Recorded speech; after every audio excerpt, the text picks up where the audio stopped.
Hello everybody, welcome to Gochujang Mama. Today we'll be making pork tamales. For the meat you will need 2 bay leaves, 2 teaspoons of salt, 1 chicken bouillon cube, a half teaspoon of pepper, 2 garlic cloves minced, a half teaspoon of ground cumin, 1 5-pound pork shoulder roast or Boston butt. First, I'm going to trim the fat off of our pork roast, then I'm going to cut into big large chunks.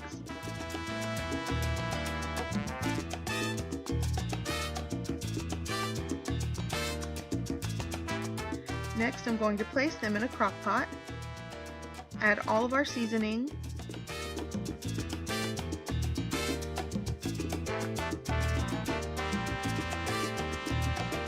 cover with a lid.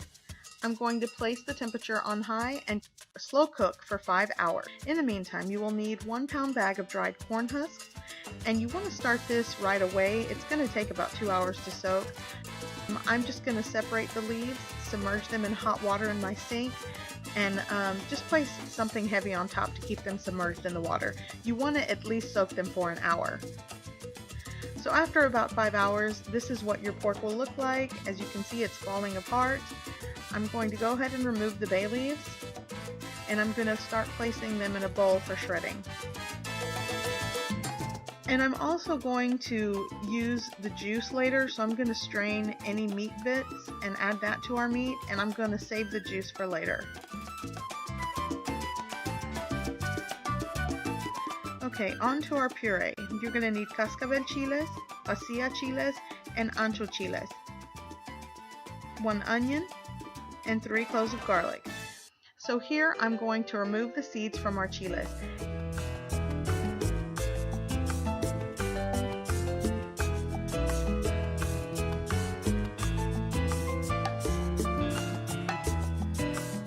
So in a pot, I'm going to go ahead and submerge our seeded chiles. I'm going to add our onion and 3 cloves of garlic and let that boil for about 15 to 20 minutes. Once it's boiling for about 15 minutes, I'm going to remove from the heat and let it come to room temperature. Then I'm going to go ahead and blend it in a blender.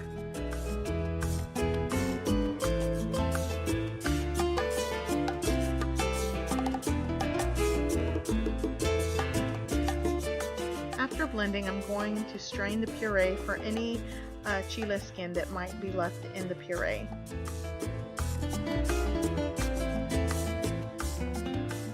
You'll need 1 5-pound bag of fresh masa and a 28-ounce can of pork lard. Now here to the shredded meat, I'm adding some of our juice that I saved from the crock pot, some of the broth, and I'm adding some of our chile puree, and I'm going to mix. And I thought it needed a little bit more seasoning, so I'm adding salt. Now I'm going to take our pork lard and melt it down. Now that it's melted, I'm going to go ahead and start preparing our masa. So in a large bowl, I'm going to break apart our masa. Next, I'm going to add 2 cups of our melted down pork lard, and I'm going to mix. I'm adding salt to taste. Then I'll be adding a cup of pork broth or juices that I saved from the crock pot, and I'm going to mix. Now I'm going to add some of our pureed chile, and this is to give the masa color and a little bit of flavor. Now I'm going to mix, and I'll be mixing for a good 10 to 15 minutes. You want to make sure everything's incorporated well and that the masa is light and fluffy. And here's after about 15 minutes of mixing, and now we're ready to prepare our tamales. So here I have a corn husk, and one side is rough, you can feel it, and the other side is smooth. And you want to spread your masa on the smooth side of the corn husk. And you can use a spoon or a knife, and you just want to spread a thin layer and add lots of meat. I like my tamales with a thin layer of masa and lots of meat inside. You can do what you like. So Here we have our prepared tamale. I'm folding it over and then once under, and we're done. So here again, spreading a thin layer of masa, adding a good amount of meat. Don't be chinchy. And now we're just folding it under, and I'll continue. After doing about 7 dozens of tamales, I'm going to place a bowl inside a steamer pot upside down, and I'm going to start stacking my tamales in a teepee pattern.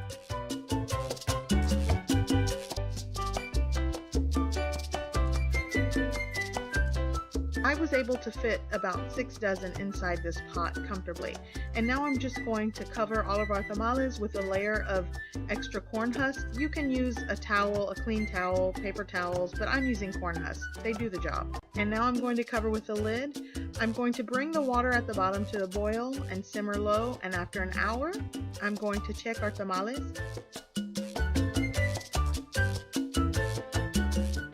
And it should come out easily from the corn husk, and that lets you know your tamales are done. Here we have our delicious pork tamale. I hope you like this recipe. I hope you enjoy, and thanks for watching.